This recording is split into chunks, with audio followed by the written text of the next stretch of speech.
Well, from science and technology, we move back to business, where the UK economy shrank more than expected in the fourth quarter of last year. This as the financial crisis crippled the banking industry and mired Britain in a deep recession. Emma Moore takes a look at that.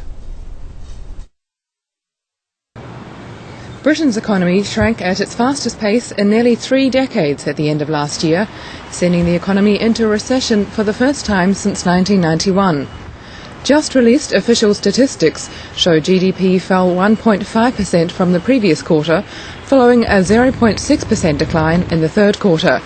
The UK economy has now shrunk in 2 consecutive quarters, the technical definition of a recession. British Prime Minister Gordon Brown insists the unexpectedly sharp downturn is a result of global forces, and he says Britain's prospects depend on the cooperation of other countries.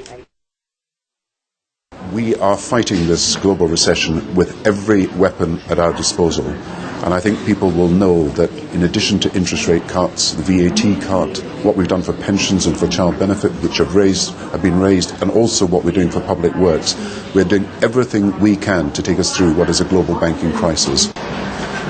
Friday's bleak data drove the pound down to a fresh 23-year low against the dollar, and the FTSE 100 dropped below 4,000 to a 2-month low. The Bank of England has already slashed borrowing costs by a 3.5 percentage points since October to shore up the economy. And Friday's data has fueled bets that policymakers will have to cut rates further from the current 1.5%. Our view is that April was the peak month for the economy, and so the recession started in May. The figures that we've seen today confirm that view.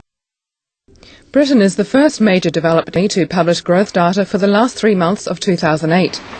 The Office for National Statistics says the decline in fourth quarter output was driven by a sharp contraction in both services and industrial production.